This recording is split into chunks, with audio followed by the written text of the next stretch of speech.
déjà, il y a des difficultés d'intégration parce qu'ils restent toujours ensemble. Donc déjà, on a ce problème que comme ils restent toujours entre Français, c'est plus difficile pour apprendre l'hébreu et ça a aussi une influence sur les études.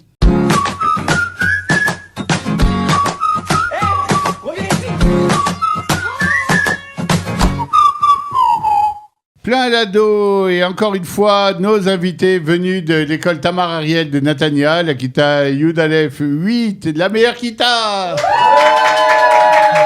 Avec cette fois des stars internationales, puisqu'il s'agit d'Eli Sheva. Eli Sheva, tu es la prof principale de cette classe. Eli Sheva, une grande star dans l'école Tamar Ariel. À côté d'elle, Noah. Noah, bonjour. Bonjour. Ça va? Et vous? Ouais, très bien. Tu peux aller tutoie-moi pour cette émission, on y va. Tali, ça va la forme? Ça va et toi? Ouais, super, tu me vois bien. Et enfin, Noah, une star internationale aussi, mais modeste. Voilà. Voilà, Très modeste. Alors, de quoi on va parler aujourd'hui? On va parler de mathématiques, de réussite sociale, de capacité à avoir une inégalité de chance en Israël.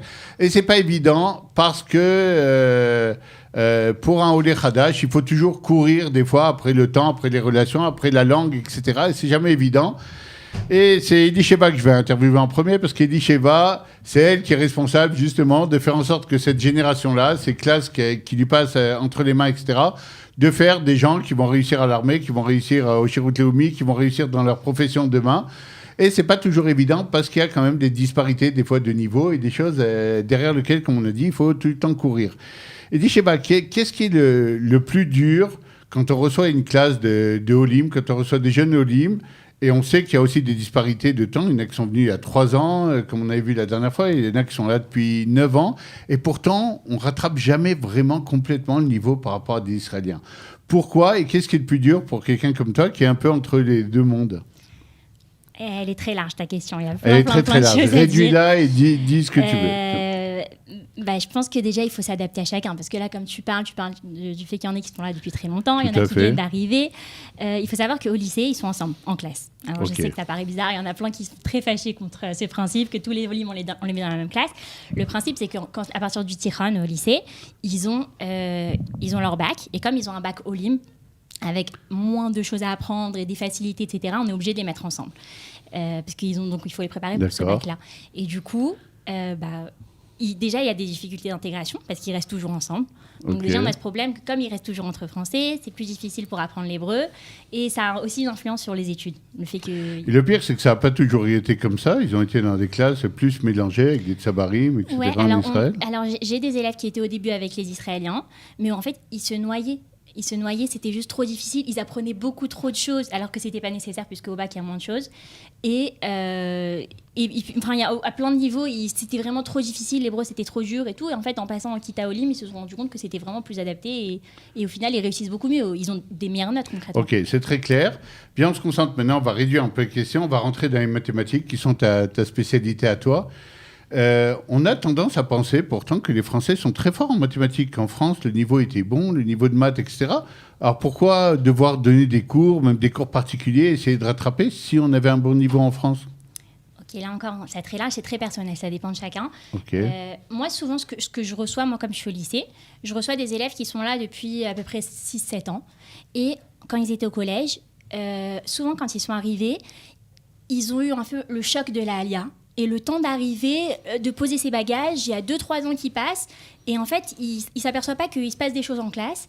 Et eux, ils sont encore en train d'arriver. Et du coup, ils prennent du retard. C'est là qu'ils prennent le retard, d'accord. Pendant ce LM, pendant ce choc d'intégration. Les 2-3 années où ils arrivent. Et ensuite, ils arrivent au lycée. Et c'est vrai qu'ils ont déjà, souvent, pas toujours, mais souvent, ils ont un petit retard. Okay. À cause de ces 2 années où ils ont un peu décroché. Eli Sheva, je reviens tout de suite vers toi. On va passer directement à Noah. Noah, raconte-moi, par rapport à ce qu'a dit Eli Sheva, t'as eu, toi, ce truc-là, j'arrive, je comprends pas grand-chose. Comment c'est passé pour toi? Personnellement, je me débrouille. Approche-toi un peu du micro. Je me débrouille à l'école. Okay. Donc ça n'a pas toujours été difficile, à part en Kita Yud. En fait, la différence de tête à Yud, ça a été la différence. On est passé d'une classe mélangée, donc mixte, à une classe francophone. Ok. Donc ça a été difficile, genre même niveau social. Moi, j'étais habituée à rester beaucoup avec les Israéliens. Et d'un coup, se mélanger avec des Français. Mais au final, chasse naturelle, il revient au galop. Ça me fait rire cette expression avec les Israéliens, parce que vous êtes Israélien vous aussi aujourd'hui. On va dire plutôt de Sabarim, parce qu'en vrai, c'est vrai qu'on a beau rester avec des habitudes françaises et tout, on est Israélien autant qu'eux. Ouais. Et c'est important de le dire. Tu as encore des copains israéliens, comme tu dis? Plus trop, c'est la vérité. Plus trop. La vérité, c'est qu'on s'éloigne. Genre, la classe, ça nous rapproche. Et on n'a pas à garder contact.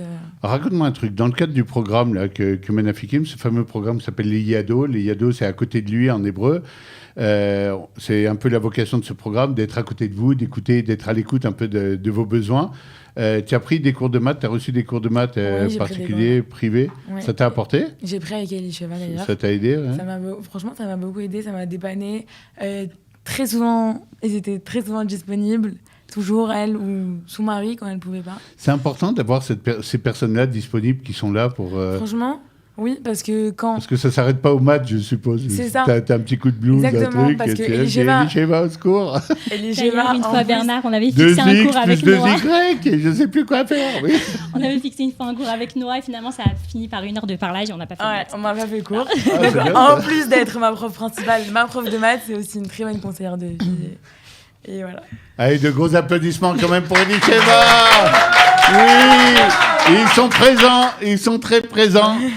Tali, raconte-moi toi un peu ton expérience personnelle. T'es arrivée quand en Israël? Moi, je suis arrivée il y a à peu près 7 ans. Ok. C'était en Kita Hey. C'était, au début, quand tu fais l'Alia, j'étais un peu petite. Tu venais d'où? De Paris. Ouais. Et c'est l'évidence. De Paris. Et le truc, c'était que la première année, tu fais rien. Tu fais rien. tu vas à l'Ulpan en cachette. Elle me fait 1 an pour défaire ses bagages. Une seconde. Non, mais tu fais rien. Après, je suis allée dans d'autres écoles. Je suis rentrée à Shapira. Yud, j'ai beaucoup travaillé. Mais Yud Aleph, ça a été compliqué. Avec le corona et tout. Vraiment, ça a été très compliqué. Ça a été la galère. Comment tu as fait les cours de maths que tu as reçus? Ça t'a aidé, ce truc-là? Ouais, vraiment. Ça m'a énormément aidé. On a fait des cours avec le mari à Elisheva. Et ça nous a énormément aidé. Et tu continues? Ça continue encore un peu? Là, non, parce que ça y est, c'est les vacances. Ça y est, c'est bien passé le bac? Ouais, bof. Ouais. Tranquille. C'était un peu compliqué, mais ça va, ça Il faut dire que Tali, elle fait 5 Yeridot. Elle fait 5 Yeridot, c'est une balèze, tranquille. Bon, il va falloir passer à Noah, parce que je sens que le stress monte un peu devant le micro, c'est mon tour bientôt et tout. Noah, comment ça se passe pour toi? Moi, ça va. Je suis arrivée en Israël quand j'étais en Kitavav. Donc, j'aurais dû rentrer au collège, mais au final, je ne suis pas rentrée au collège. Parce qu'en Israël, c'est dans la primaire. Du coup, ça m'a laissé une pause. Du coup, la première année, tu vas à l'Ulpan, tu fais un spécial. Après, la vérité, jusqu'à Kita Tête, c'est-à-dire la 3e, j'ai pas trop travaillé. J'allais un petit peu en maths, un petit peu en anglais. Du coup, il me manquait les bases. Et après, je suis arrivée en Yud. Du coup, on a travaillé, on était dans une classe d'Olim, comme elle a dit. Du coup, on travaillait plus au final, puisque c'était plus adapté à nous. Et voilà, et après, cette année, on a fait des cours particuliers, moi aussi, avec le mari d'Elisheva. Et voilà, ça nous a renforcé nos bases, ça nous a aidé à bien réussir le bac. À rattraper un peu. Vous êtes... toi, tu es en 5 Yeridot? Ouais. Oui, donc je suppose qu'il y a encore quand même un écart que tu sens avec les Israéliens, avec les bons vraiment, ou ça y est, vous avez comblé un peu? J'ai une question pour Elisheva. Moi, ce qui m'intéresse, c'est les gens qui ont son rôle un peu. Elisheva, elle a fait plein de trucs en Israël, elle est déjà israélienne, école d'Avar, plein de plans, elle parle très très bien à des copines. Et pourtant, être comme ça, jour après jour, la prof principale d'une classe où il n'y a que des Français, ça laisse aussi un peu un autre pied dans le monde encore un peu francophone. Comment on arrive à gérer tout ça au quotidien? Je suppose que tes enfants te parlent en français ou ils parlent déjà en hébreu. Comment tu gères? Ça, c'est pas trop super, elle m'a pas dit ta question est trop large et tout. Pour l'instant, je suis en progrès. Ok. C'est vrai que j'ai cette difficulté, mais je pense que ça rejoint un petit peu tous les Olim. C'est vrai qu'à la maison, je parle français avec les enfants pour leur apprendre la langue, d'abord, parce que c'est important pour moi qu'ils parlent le français. À l'école, je suis avec les élèves et je leur parle la plupart du temps français. Et c'est vrai que souvent, j'ai l'impression de manquer d'occasions de parler hébreu. Mais franchement, les occasions, je les cherche. Et je fais tout pour... ça veut dire, je vais au GAN, je vais parler avec les mamans, où que j'aille, je vais en faire en sorte de parler le maximum, autant que je peux en hébreu. Il faut vraiment... Okay. Je pense que les occasions, il faut les chercher. Moi aussi, je pense qu'il faut aller chercher l'occasion. Il y a aussi les collègues, il y a toute l'école qui est israélienne. Donc, et il y a des élèves israéliens. Des fois, je suis en classe avec des Israéliens. T'as l'impression des fois que tes collègues, quand même, te voient en toi un peu une Française. T'es la Française, arrête. Je pense que ça partirait jamais. Ouais, ça partira pas. Hein. Ouais. C'est incroyable.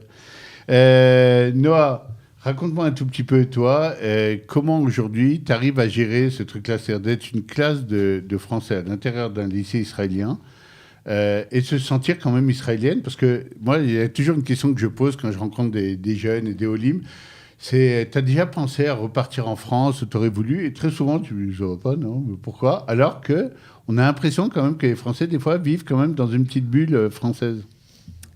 C'est une question personnelle, un petit peu. Ça veut dire que moi, je vais penser différemment sûrement de la majorité. Personnellement, je suis très bien en Israël. Je ne compte pas du tout retourner en France. Et en fait, le fait de se sentir israélien, c'est plus un état d'esprit plutôt qu'autre chose. Personne ne me le fait vraiment sentir. En tant que Française, au contraire, on me fait sentir que je suis une Française qui a fait son alliance. Alors que personnellement, moi, ça veut dire que je commence à parler en hébreu, je vais essayer de prendre l'accent, je vais me sentir et tout. Je te comprends tout à fait. Très souvent, et ça arrive dans beaucoup de cultures, un type va te voir d'une certaine façon, mais toi, tu ne ressens pas du tout la même chose. Quoi. Tu te vois complètement dans l'histoire. Je vais vous donner une anecdote personnelle. Un jour, je suis arrivé à l'armée, à mes Milouim, et puis quand j'arrive, la France avait gagné la Coupe du Monde.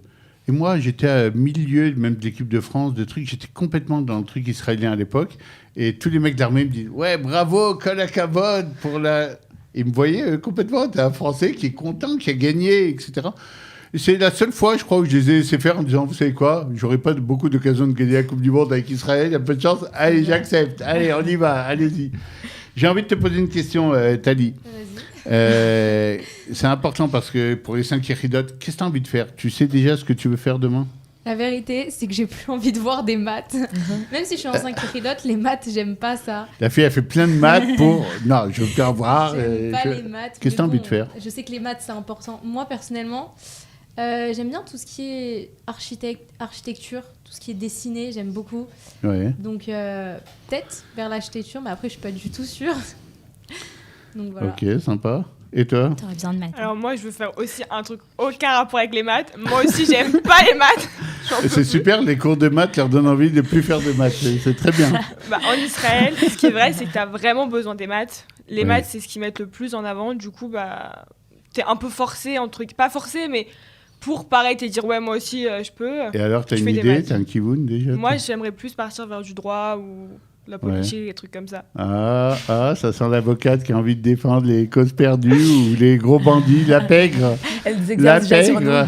Elle veut être proche même chez la police. Y a-t-il des représentants de la pègre dans le public? Non, il n'y en a pas. Bon, dommage. Non. Très bien. On arrive au bout de notre émission. On aurait envie de parler encore avec vous des heures, etc. Mais on a oublié de conclure. Alors merci d'avoir fait le pas de l'Alia, vous et votre famille. On ne le dira jamais assez. Les gens qui font ça, c'est un acte courageux. Bravo à vos parents. Bravo à ceux qui s'occupent au jour le jour des Olim qui arrivent et qui essayent de leur donner le maximum. C'est pas du tout évident. Et bravo à vous. Et je vous souhaite une super grande réussite dans tout ce que vous ferez.